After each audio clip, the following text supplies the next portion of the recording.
नमस्कार, आप देख रहे हैं चैनल न्यूज गंगा और मैं हूं आपके साथ निशा भारद्वाज।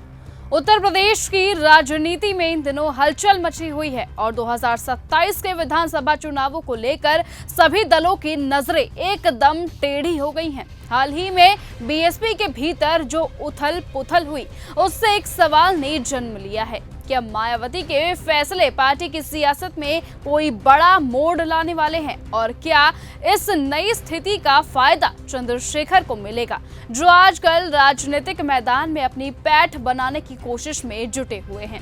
बीएसपी से आकाश आनंद की विदाई होने के बाद चंद्रशेखर ने जो बयान दिया, वो उत्तर प्रदेश की राजनीति की भविष्यवाणी की तरह था।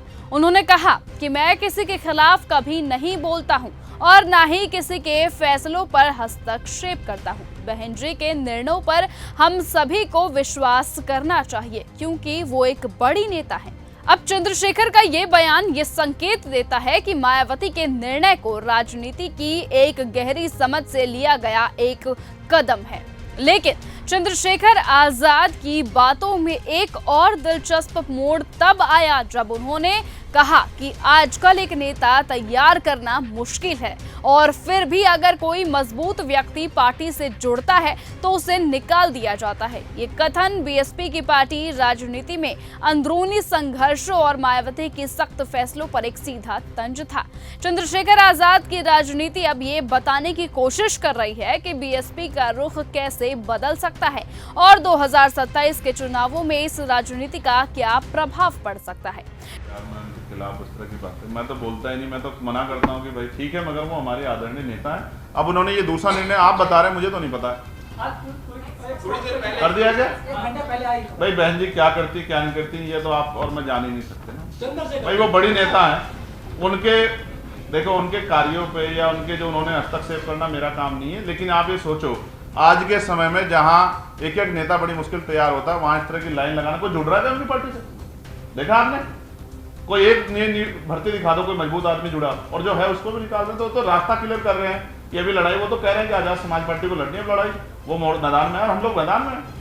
तो मैं तो धन्यवाद दूंगा बहन जी का जो निर्णय है वो अपने आप सोच के लिया, अपनी पार्टी को सोच के लिया। हम तो बहन जी के निर्णय के उनके सम्मान के साथ खड़े। चंद्रशेखर आजाद ने यह भी कहा कि आजाद समाज पार्टी को अब अपनी लड़ाई खुद लड़नी है। वो मैदान में है और अपनी पार्टी को मजबूती से आगे बढ़ाने का संकेत दे रहे हैं। ये स्पष्ट तौर पर बताता है कि 2027 के चुनावों में वो पूरी तरह से तैयार हैं और चंद्रशेखर के लिए ये एक बड़ा अवसर भी हो सकता है। तो वहीं बीएसपी की आंतरिक कलह और मायावती के कड़े फैसलों से पैदा हुई असमंजस की स्थिति में चंद्रशेखर को एक मौका मिल सकता है, जहां वो अपनी पार्टी को एक नई दिशा दे सकते हैं। चंद्रशेखर आजाद का ये बयान ये भी साफ करता है कि बीएसपी की भविष्यवाणी में अब मायावती के फैसलों से पार्टी के भीतर असंतोष बढ़ रहा है। ये सवाल है कि क्या मायावती के इन फैसलों से 2027 के चुनावों में पार्टी की ताकत कम हो जाएगी या फिर ये किसी नए बदलाव का संकेत है। क्या चंद्रशेखर आजाद जैसे नेताओं का मैदान में उतरना बीएसपी को हिला सकता है? चंद्रशेखर का मानना है कि उनके और उनकी पार्टी के लिए ये वक्त सही है, जहां वो नए नेताओं और कार्यकर्ताओं के साथ मिलकर एक मजबूत दल बना सकते हैं। तो वहीं 2027 के चुनावों में यदि चंद्रशेखर अपने समर्थकों के साथ मजबूती से आगे बढ़ते हैं तो बीएसपी की सियासी स्थिति पर गहरा असर पड़ सकता है।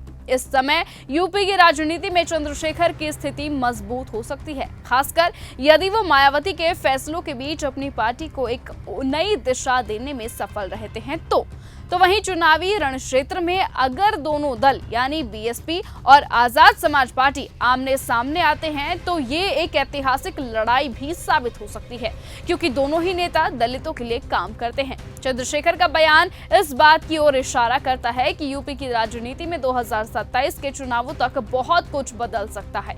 मायावती के फैसले, आकाश आनंद की विदाई और चंद्रशेखर आजाद की राजनीति के बीच जो भी बदलाव आएगा वो न केवल बीएसपी बल्कि समूची यूपी राजनीति की तस्वीर को बदल कर रख सकता है। अब ये देखना दिलचस्प होगा कि चंद्रशेखर आजाद की रणनीति मायावती के कड़े फैसलों के बीच कैसी जंग जीतती है।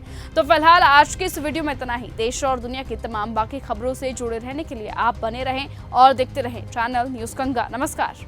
ऐसी ही खबरों को सुनने और देखने के लिए सब्सक्राइब करना बिल्कुल मत भूलिएगा चैनल न्यूज़ गंगा। खबरें अच्छी लगी तो लाइक का बटन दबाना बिल्कुल मत भूलिएगा। कमेंट बॉक्स में टाइप भी कर सकते हैं और हाँ, शेयर करना भी बिल्कुल मत भूलिएगा।